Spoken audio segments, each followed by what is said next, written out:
Names and other details of the real people have been changed to protect their identities, and the book does not distinguish the real from the imaginary. All are here simply to provide examples for readers to reflect on, to illustrate or illuminate their own life experiences. The skills involved in important conversations are nuanced and layered. They are not tools to be used one at a time, but are more like the movements you make to join in a dance. Stepping, turning, pausing, changing direction and keeping in time to the music as we move together around the dance floor. And, a bit like salsa dancing, conversations usually need at least two people for participants to join in and to take turns.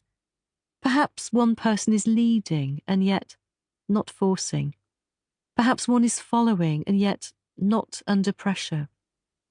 As a dance or a conversation continues, the roles of leader and follower may swap. And in the same way that a dance progresses using steps forward and backwards, sharing and preserving the space, a conversation includes words and silences, speaking and listening, statements and questions. There is consent and there is partnership.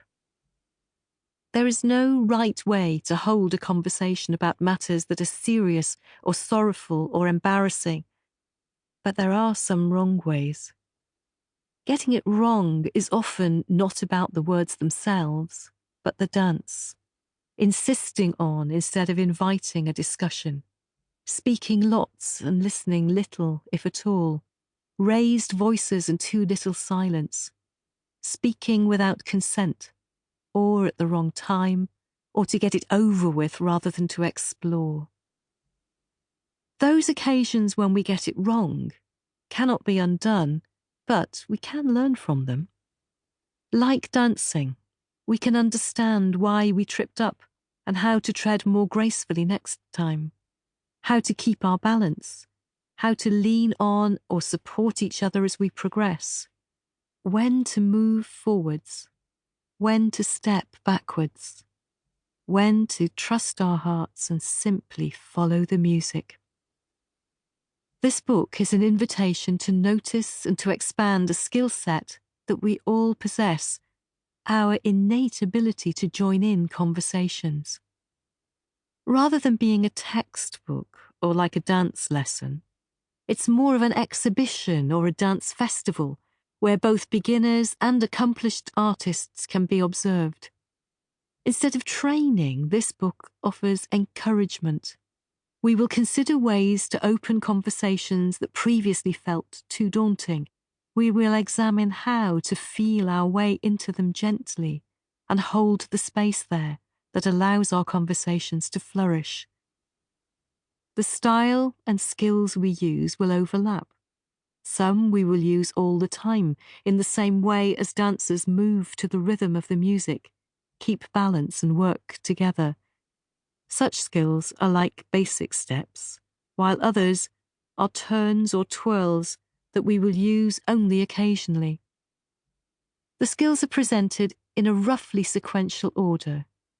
First, those to engage in a conversation, to get alongside another person and gain their confidence and trust, to begin the process of discovering their current position.